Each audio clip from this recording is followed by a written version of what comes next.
From the Joy News Center.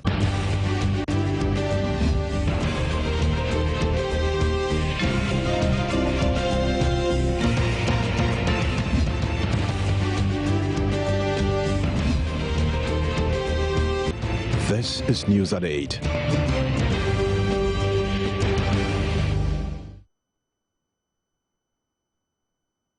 This is the Primetime News Bulletin here on Joy News on Multi TV. This bulletin is available in Europe on ABN television as well as on the internet at myjoyonline.com. In this edition, constitutional clause on swearing in acting presidents comes up for debate in Parliament after Speaker takes up the mantle in the absence of both the President and his vice without a ceremony.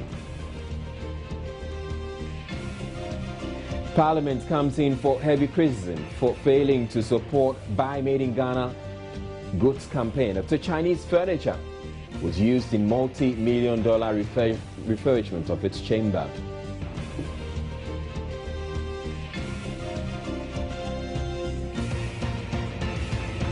Ghana ambulance service crew returns sick destitute needing medical attention to the streets at the mercy of the rain with the excuse they could not find a hospital willing to attend to him.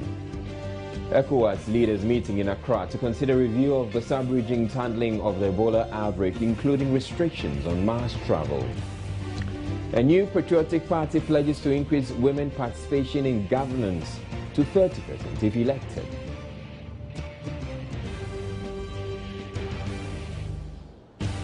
We have all that, plus business, sports, showbiz, and international news coming up in the next 60 minutes. Do stay tuned.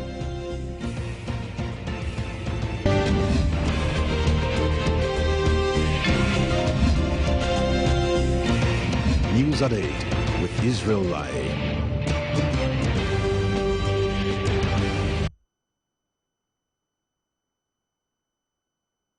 Now, very first story, the Speaker of Parliament, Edward Ajaho, currently acting as head of state in the absence of both the President and his vice, on Wednesday declined to be sworn in. He told Parliament, though he is taking up the role, there was no need for a ceremony because his previous swearing-in ceremony in September 2013 still holds constitutionally. This naturally sparked a debate on the floor of the House. It has always been the practice, as the Constitution dictates, that a Speaker be sworn into office to act as a head of state when both President and his vice are unable to perform their duties as President or when they are away from the country. Indeed, Speaker Edward Ajaho was once sworn in to act last year, and the Chief Justice was in Parliament to conduct the ceremony. After a marathon meeting between the leadership, the Speaker and the Chief Justice, an agreement was reached and the Chief Justice left without performing her function. He argued his role is only ceremonial. Honourable members, leadership in consultation with the Chief Justice and the Chief Legislative Branch President of the Attorney General's Department this morning in my lobby, after careful reading of the relevant provisions of the Constitution and the oath I took on the 19th of September 2013, I arrived at the conclusion that it will not be necessary to subscribe to another presidential. But member for Bekwai, Joe Osei and other MPs contested the Speaker's decision. Who would have thought that every specific occasion on which the Speaker or anybody else acts on behalf of the President, it's a lapsing with the flution of time. So that swearing in, I would have thought, would have lapsed. Sworn in for that specific period for which you were acting. I would have thought that the appropriate thing, if the Constitution is to be respected, is for the Speaker on this occasion to swear in again. If you look at the oath, the presidential oath itself, which I took last year, and you look at what is in the Constitution, it's not exactly the same. We have to carry on certain innovation because I was not elected. But if you look at the real presidential oath, he used the word elected to the high office of the President. And so a specific oath was drafted for me with the necessary modification, which I took last year. You need to look at that, or look at the relevant provisions of the Constitution before you can. Mr. Speaker, there is precedence. Anytime that the president leaves the republic, the vice president steps in and performs the function of the president. Mr. Speaker, he doesn't always have to come and be sworn in as president for that period.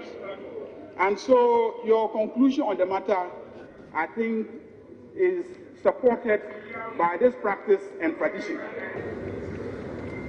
That 10 provides that the vice president shall, upon assuming the office of as president, under clauses of this article, nominate a person to the office of vice president subject to approval of parliament. Has it ever happened?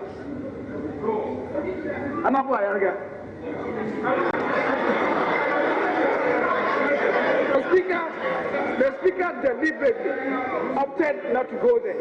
You are introducing another element. Capable of performing the functions of his office as one category, and one in which the president is outside the jurisdiction. The two are not the same. And the Supreme Court has ruled amply on the one dealing with he being outside the jurisdiction. Okay, that is 6. Some of the functions, like presence at an occasion, you cannot be absent and be present at an occasion. So we can say unable, but there is a need for us to try and expatiate on these provisions better. This generated further controversy on the constitutional provision which requires that a speaker is sworn into office when the president and his vice are unable to perform their functions. Meanwhile, the sports minister, Barima Osei Asare, also refused to answer a question on how much government spent on the 2014 World Cup in Brazil. He requested the Presidential Commission investigating activities at the World Cup be allowed to complete its investigation and present its report. Meanwhile, Ebuakwa South MP Samuel Atachin has described as senseless attempts to justify the Speaker's decision not to take the oath of office as acting president. There have been suggestions that the Chief Justice's advice informed the Speaker's decision. But speaking on today's big story, the Ebuakwa South MP said any such advice from Chief Justice Georgina Wood cannot be binding and must not be the basis for such a constitutional infraction. I feel that his reasons make sense. He took an oath in September last year. Must he take another one again each time he acts as president, even if it's 10 times in a year, for example? Yes, that's what the Constitution says, because if you pay regard to Article 68, it provides us for whenever the president is absent from Ghana. So whenever. You understand? Yes. Therefore, it is envisaged that immediately he leaves and the vice is also outside the territorial waters of Ghana, there shouldn't be a power vacuum. Somebody should step in and perform the function of the president. But what gives it efficacy is that person should subscribe to the presidential oath in terms of Article 60, 12. So what are we saying? Do you want us to put a different interpretation on whenever? It doesn't accord with common sense. I don't know why people want to give it another meaning. That is what the Constitution says. So therefore, if the whole year it should be absent for 90 occasions and the vice is not around, then they all should be subscribed to 90 occasions. And what does it cost to, take the oath? Right. Why would you say that? Why would you say that you took it once and therefore it's permanent? Then you are misinterpreting the Constitution. You see, because the Constitution also says when the president returns, then that is the end. You go back to your own position. That's to say, it was envisaged that the president will go out, but when he returns, you won't say that because I took the oath, I should continue in the office. Would you accept that interpretation? Now, we're saying in Parliament where questions have been raised by some members about the durability of newly acquired furniture currently being used in the chamber. Barely 24 hours after they were outdoored, some of the chairs have been damaged. This has left many questioning the decision to procure the furniture from China in the first place. Efforts to get the parliamentary services to explain have been futile. However, two members from the minority whose chairs have suffered some damage had been speaking to Joy News. The quality of the chairs we was bought. Our Honorable Yakoboche came this morning. She sat on it and it got broken. You know, it's not like it's a screw that has been moved out of it. The whole thing, you really won't know what you can understand. I wouldn't want to add that the inferior goods, but for us, all we know is the thing. She sat on it within 24 hours, and this is how it has resulted to. Koboche is a slim-fitted lady. No, pressure from where? Maybe she's sitting down. Oh no, I don't think so at all. As soon as it happened, then she drew my attention. She drew my attention that I'm falling. I said, get up. You see, when we talk about China's products, they have grades. They have first grade, second grade, third grade. As to which kind of grade this one is, they need to let us know, because we're looking at a long lifespan for whatever that has been installed in the room for us to use. You know, that is our wish, that it can take us for a while. But if within one day it's happened like this, we're looking at the next 6 months what will happen to the rest. You see, the seat, you cannot just turn, you can't move it smoothly on the carpet. You understand? Trade and Industry Minister Dr. Ekos Fiogabra says government is vigorously pursuing a national campaign to promote the use of made-in-Ghana goods. Interacting with members of the Advertising Association of Ghana who had paid a courtesy call on him, he said the campaign will also ensure locally manufactured goods that are promoted meet international quality standards, a major reason why most Ghanaians prefer imported goods. His comments will not mean much to local furniture manufacturers who are aware the chairs Ghanaian MPs are seated on in the newly refurbished parliament were imported from China. But Dr. Ekos Fiogabra says his efforts to get that contract for the local manufacturers wasn't successful. Dr. Ekos Fiogabra explains he encouraged Parliament to at least get local furniture for the MPs. You may have heard, Joy, by vetting my challenge to Parliament that at the time they had not finished the furnishing of the offices of the Parliamentary Job 600 building, and they were also undertaking a renovation of the main Parliament meeting room. It may have been somewhat late in the day, but I was challenging them to also do their best to ensure that this made-in-Ghana furniture was given priority in the procurement in Parliament. Otherwise, you go to the Parliament of Ghana and the furniture belongs to another country. So then what kind of parliament are we talking about? It's not just to pass laws, but they must set the example. The Advertisers Association of Ghana had visited the Trades Minister to present an advertising standards bill it had put together. The bill, which the association expects to be passed into law, seeks to regulate the industry and hold players to the highest professional standards. Over the last 2 or 3 years, we've gone through the process of consulting various stakeholders, our own people, the professionals, our clients, various organizations like the Metro Authorities, Food and Drugs Board, Ghana Standards Authority, to put together a comprehensive document that would then become the, if you will, the Bible of the advertising practice in Ghana. The next stage of the process is for it to go to Cabinet, and from Cabinet to Parliament to pass into law.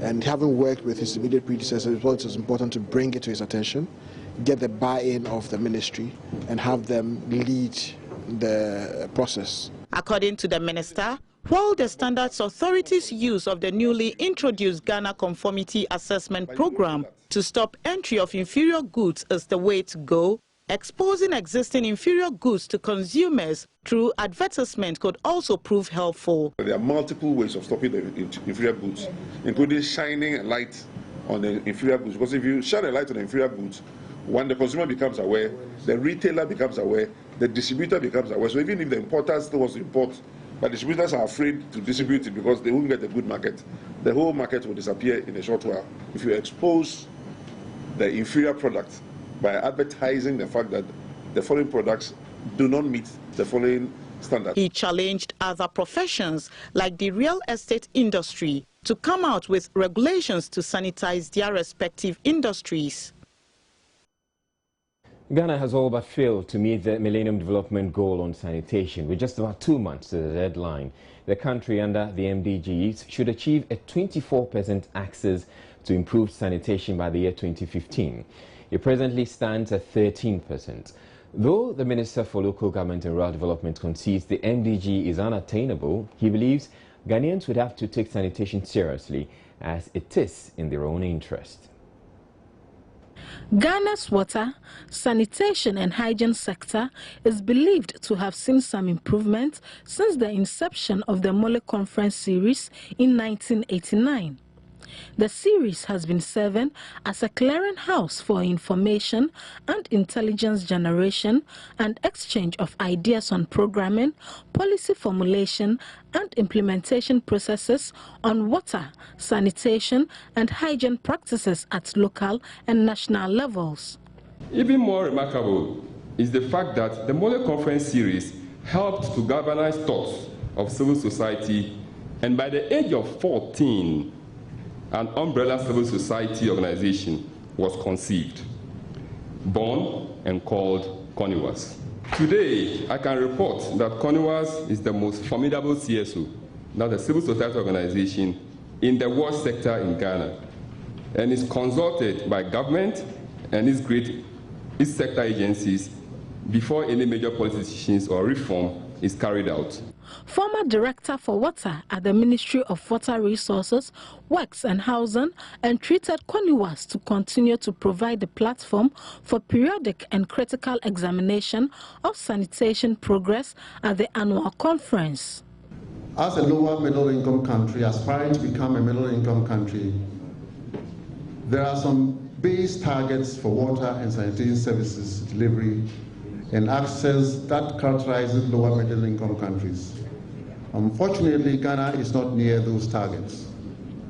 It is about time, therefore, that we took our situation more seriously in order to be properly referred to as a middle income country, where our water and sanitation delivery and service statistics actually match those of our lower middle income status. In a speech read on his behalf, Minister of Local Government and Rural Development, Julius Deborah, expressed his appreciation to the conference for its role in shaping sector policies, strategies and plans, and urged them to do more. As you celebrate the 25th anniversary, I urge you to define a kind of future of the conference that takes into account Ghana's medium to long-term development agenda. Ghana has achieved our MDG target already. However, we are also aware of the erratic nature of services and the inadequate distribution of facilities. He assured government will continue to provide the needed resources to enable frontline staff and health personnel to deal with the recent cholera outbreak, which is believed to have reached an all-time high of 16,000 reported cases at all health facilities in the country. For the first time. And we have more stories coming up after the break. Don't go.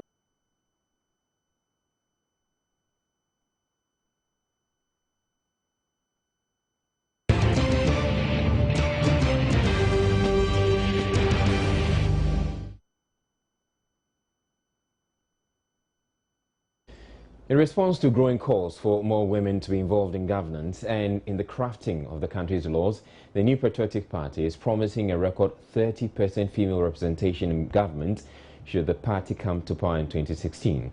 Member of Parliament for Ablekuma South and former aide to flag bearer of the New Patriotic Party, Slosu, disclosed this to Joy News in an interview on the sidelines of a public forum on women's participation in public discourse in Ghana. Equal representation in the governance structure has been the message of many gender activists in recent past. Many are those who feel that women are largely sidelined when it comes to issues of governance in the country. While some progress has been made regarding increasing the number of women represented in some aspects of governance, particularly the legislature, a lot more female involvement is still being advocated. Currently, just about 10% of parliamentarians in the country are women. These and many more were the issues that were discussed at a public forum on media and women's participation in public discourse in Ghana held in Accra on Wednesday. News editor and anchor at Accra-based Joy FM, Jifa Bampo, says the issue should be blamed mainly on apathy amongst women, as well as the inability of most women to move beyond their comfort zones to ensure they are duly recognized. A lot of apathy. They don't seem to be interested in serious issues, and so their contribution to issues of national concern seems limited. They restrict themselves to comfort zones, sometimes the softer side of their mandate. Sometimes you hear people say, I just don't want to publicize myself. If my work is good, everyone will know. There's also the challenge of being unwilling to inconvenience oneself for a program or for an interview or to provide information.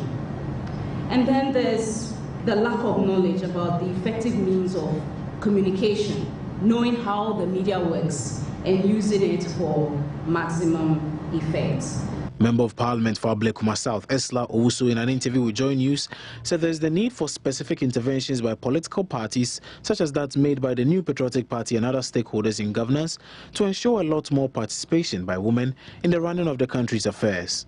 The political parties can do something. I've told you about the women's only shortlist, so that we can identify seats and say that, okay, we have a female member of parliament, we will not allow any man to contest them. If anybody wants to contest, let it be a woman, so that no matter who wins, we will have at least a woman in parliament. That's something that the political parties can do. I can promise you that there will be at least 30% of women occupying all positions in the MPP administration. But I want the political parties who signed on to this voluntary quota thing in 2009 at an IEA women's participation in public life program in Akosombo. They all committed themselves to doing it as far back as then. It's time for them to act on that pledge that they made. The Media Foundation for West Africa initiative is aimed at encouraging female participation in all aspects of the Ghanaian economy.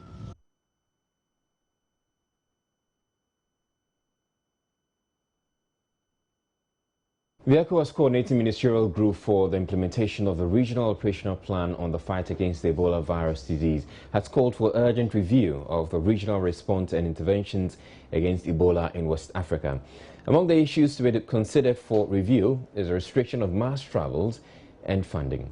The technical meeting, which precedes the ECOWAS heads of states on November 6, is expected to submit a memorandum of understanding to the heads of state for an informed decision. The meeting reviewed, among others, the terms of reference for mobilization of funds and deployment of human resource to affected countries, modalities for setting up humanitarian, economic and health corridors, and also fine-tune the Ebola Regional Operational Plan. The MOU, which will be submitted for consideration at the ECOWAS Heads of State meeting, is to address the mobilization of funds, deal with the concerns of a flight to affected countries, make recommendations on the non-closure of borders to restrict mass travels, as well as the regional response so far. It's a preparation meeting for the summit of tomorrow, and it is supposed to be a ad hoc committee ministerial meeting which comprises the countries, the ministry of countries who have been affected by Ebola, and we expect that at this meeting we will present all our efforts that we already did in terms of supporting the affected countries, but also the regional action plans that we already prepare and the memorandums that we aim to submit tomorrow at the head of state meeting. The Director General for West African Health Organization, Dr. Javier Crespin, also debunked the assertion ECOWAS has been slow in dealing with the disease when it first broke out in the sub-region. ECOWAS countries are showing more solidarity now to the affected country. We are all now working toward assisting the three countries. So when I heard from certain press that the ECOWAS is not doing, maybe we are not doing enough, but we are doing based on our possibility currently. And the country are really showing that solidarity. And we are continuing to appeal for all the country, not only the African country, but also the international community to assist these three countries, but also the other neighboring country, because we need to have preventive measure in place in all this country. The second meeting of Technical Monitoring and Ministerial Coordination Group was chaired by Ghana's Minister of Health, Dr. Kweku Agyeman-Mensah, and was attended by representatives of member states, officials of the ECOWAS Commission, as well as development partners. Matilda Pamaga, for Joy News, Accra.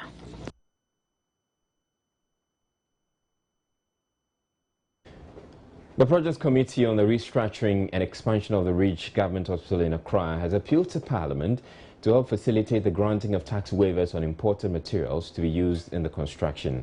According to Project Manager at the Ghana Health Service, Richard Dankwa Boateng, the delay in the passage of exemptions threatens the project.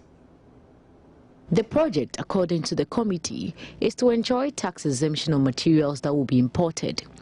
The waivers, however, yet to be granted since work started in April.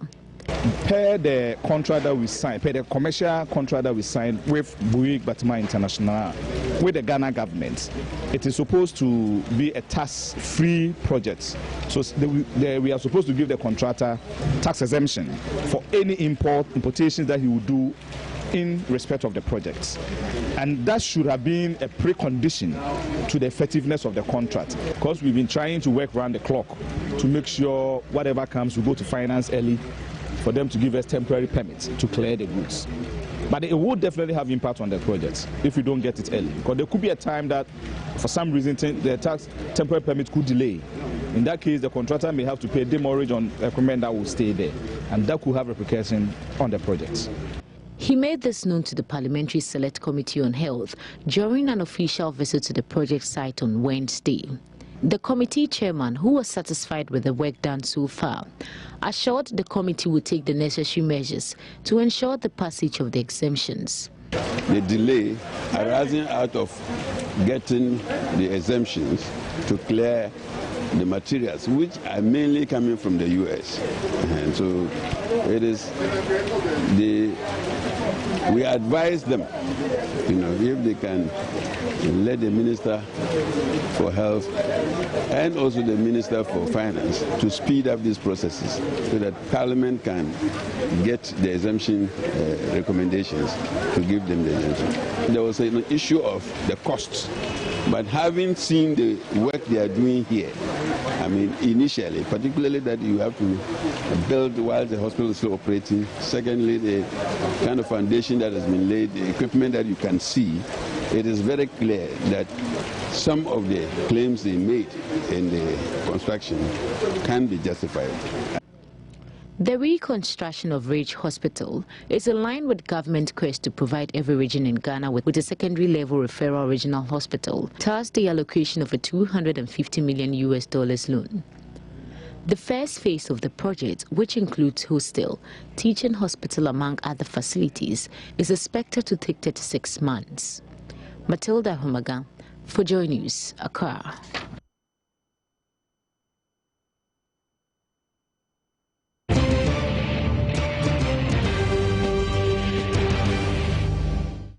Me, Matilda Nyakwa Kweku. Now, some members of parliament in the minority are calling on the leadership of parliament to summon the chief executive officer of the Ghana National Petroleum Corporation, that is GNPC, of allegations of securing a loan facility without parliamentary approval. The MPs claim GNPC has secured a $700 million loan from the Dutch bank and used the nation's oil revenue as collateral. Obuasi West MP Kwesi Kwating tells Joy News GNPC cannot borrow without approval, and he's asking the Finance Committee of Parliament to look into the matter. He argued that as a state-owned company that does not pay corporate taxes to government, its procurement of goods and services must fall under the Procurement Act.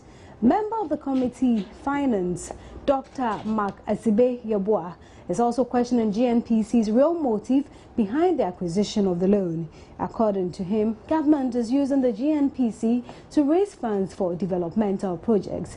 Whilst Kweku Kwating wants the Finance Committee to handle the matter, Dr. Asibe Yeboah prefers that the Energy Committee takes it up.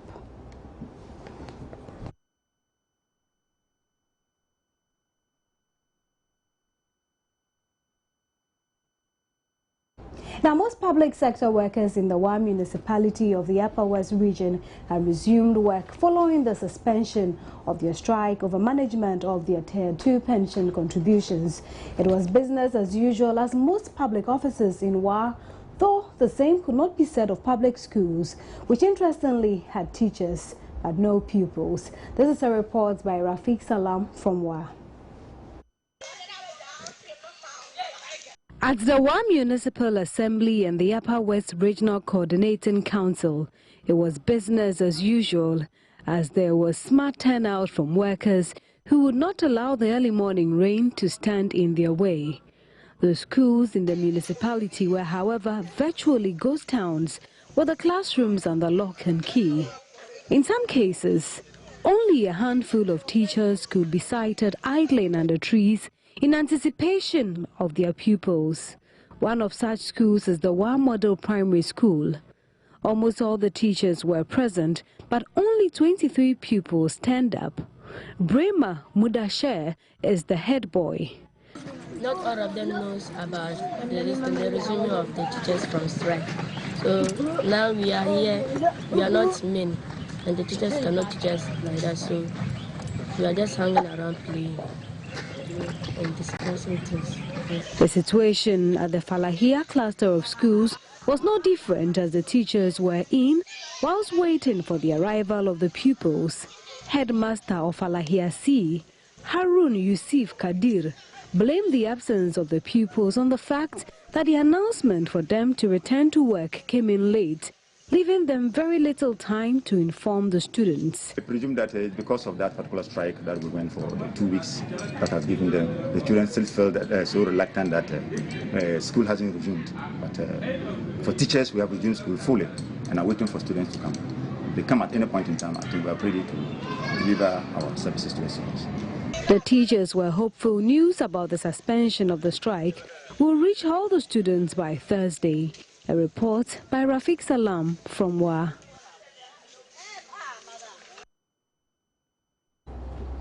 Now, outside Ghana, President of UT Holdings, still in Ghana, Prince Kofi Amoabeng has been cleared of all the allegations of criminality brought against him by one Nana Otwa Swain, who claimed that Mr. Amoabeng fraudulently acquired her property after she released the title deeds of the said property to him. But the Human Rights Division of the High Court quashed the proceedings at the Circuit Court in Accra and declared the suit unlawful, illegal, and an infringement of the UT President's basic human rights. In his ruling, the trial judge stated that there was incontrovertible evidence to show that the full payment in the transaction, which is the subject matter of the court case, was made to Nana Otwa Swain, with the first respondent acknowledging final receipt of payment. Responding to the ruling, Mr. Amoabeng said he was satisfied with the decision of the court. He told Joy Business the lawsuit has negatively affected his company. He is, however, hopeful the ruling would help restore investor confidence in the UT Group.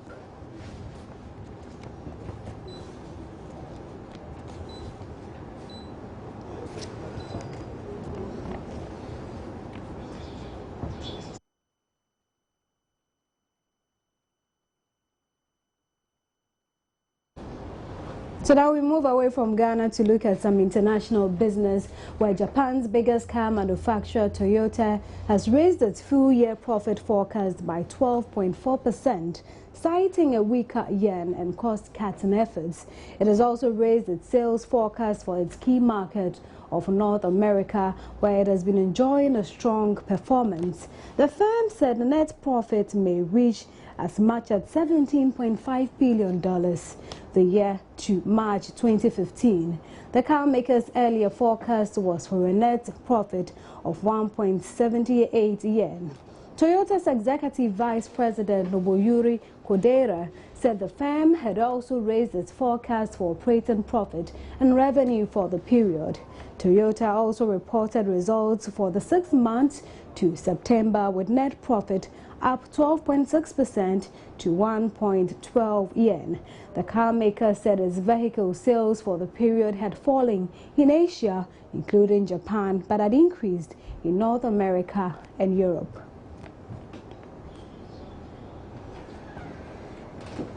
More evidence of economic weakness in the Eurozone has come from the latest retail sales figures and a survey of business growth. Retail sales. Well, now time to do some sports. And the Ghana Football Association, upon the receipt of the World Cup participation fees, will on Thursday pay back to the government the $4 million airlifted to Brazil for the Black Stars' upkeep in camp. Ghana's coaching situation will be one of three key topics on the agenda this Friday.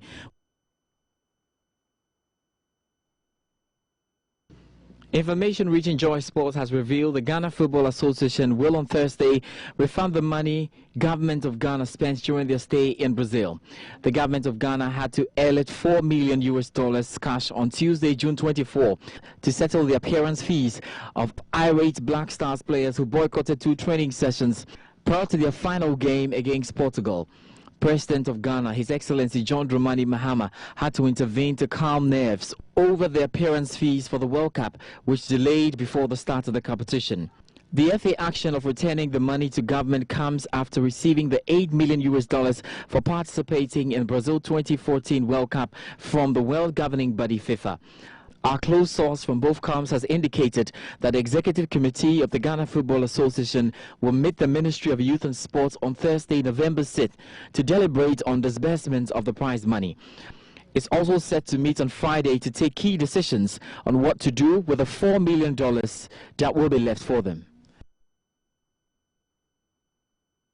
Now, the Ghana FA Executive Committee will on Friday meet to assess the report of the interview panel to decide which of the 3 coaches, Avon Grant, Juan Jimenez and Michel Pont, is given the nod to lead the Black Stars. Meanwhile, caretaker coach Maxwell Konedu will handle the final AFCON qualifiers against Togo and Uganda. This coaching situation will be one of 3 key topics on the agenda this Friday when the Executive Committee of the Ghana Football Association gather in Accra.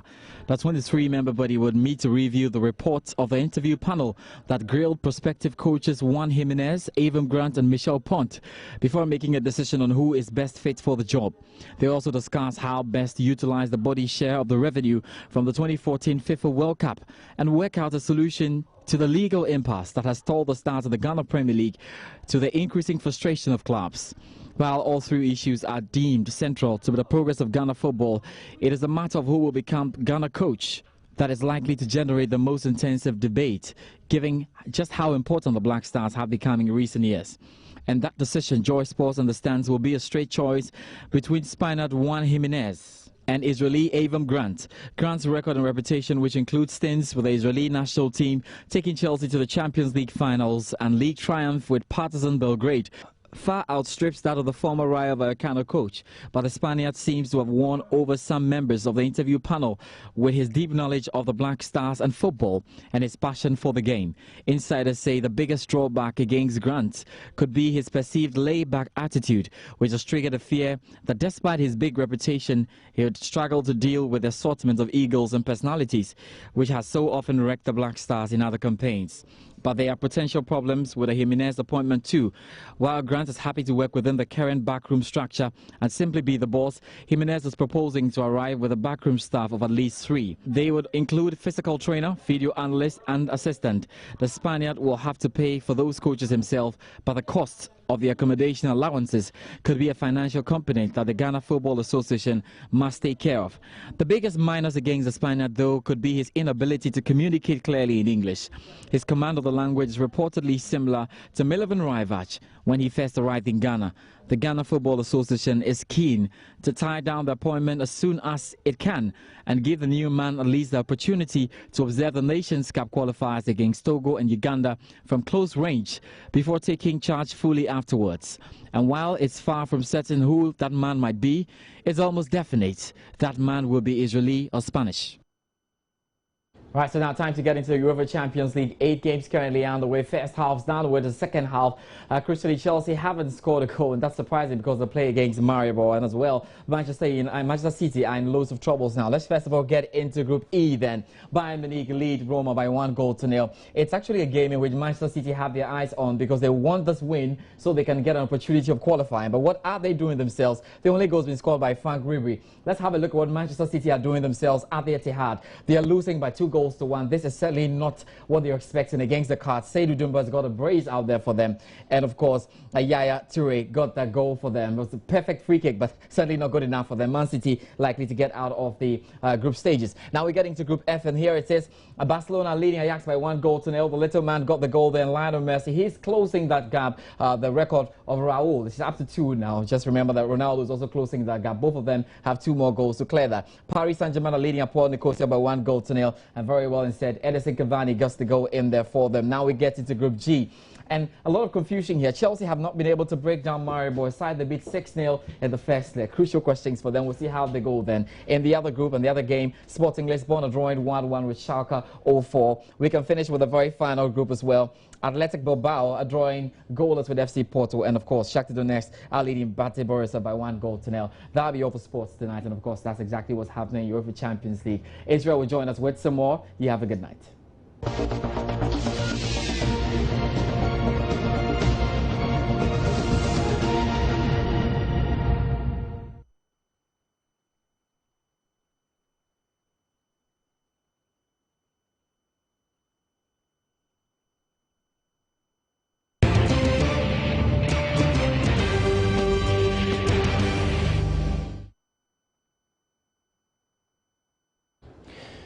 Now, who cares for a sick man?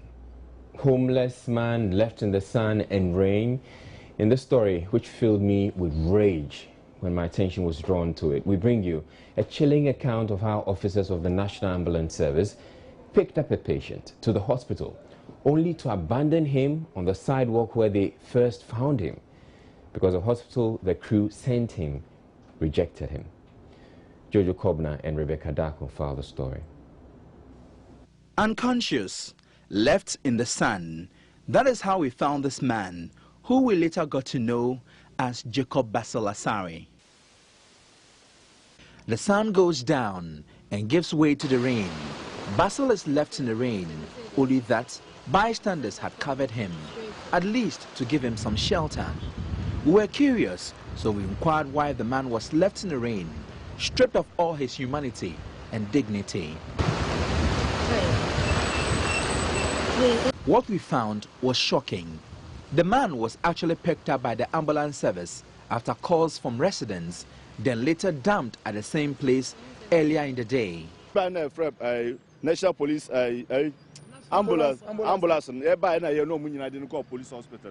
You call you know say bed no omo hwe ni kura. We make say like e bia bibi say na no omo say National Ambulance dem send dem form call la polyclinic. No omo say omo ni fuel e car no. No maka say no mdi omo sky den editor fuel gu car no mu. So yan fa nbra back baby omo fa no. E no omo ni e ba back. E na ni so be ye. So ya nya me adwuma. Ye contribute. Ye na ye scan na wa. E say ni go hospital. E be folder na ade ni na. Ye scan. Yes and ba kwa na yes return obi sky den e de man no. Akoko to police station. Omo si nipa ni nwu ye no. Ye mbe fa no. National Ambulance in Subai, no muso your call police hospital na nipa na anje no. Omo ntwe fa ne nko baby, anko kolebu lady no can see debi. Na nipa ne da ho no. So we decided to do a civic duty by taking him to the hospital ourselves. The men who helped Basil gave us a helping hand.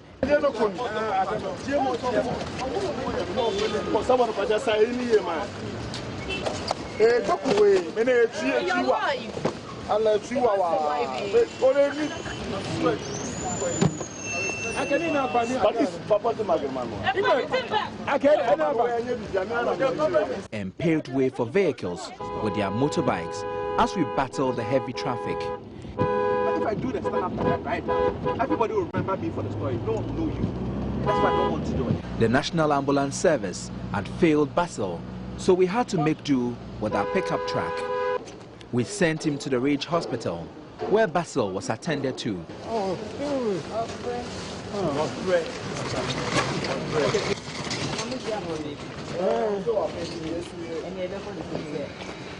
We got him a folder and paid for his medication. Finally, he was well covered and his dignity restored.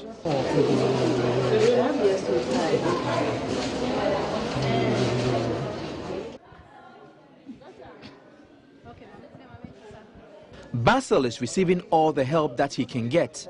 but we had other burning questions needing answers. Why will the ambulance service carry this man to the hospital and later dump him on the streets where they took him? We located the exact ambulance that carried Basil at the Accra Sports Stadium. The vehicle that was supposed to rush patients was packed and the staff were taking it easy in an air-conditioned office. Ambulance staff said off camera they cleaned the man, fed him and took him to the police hospital, but they were turned away because they were told there were no beds available. A member of the crew said they were asked by nurses at the hospital to, quote, to take the infected man away. They said they had no choice but to return the man to the streets. The ambulance service says they will officially react to the story at a later date. All right, so Jojo Kobna and Rebecca Daku did what the ambulance service could not do. They found a bed in the hospital for this man, who it turns out apparently is not exactly a destitute, but may probably have suffered some ailment or something whilst walking on the streets, and yet nobody was willing to take care of him. We have international news coming up next.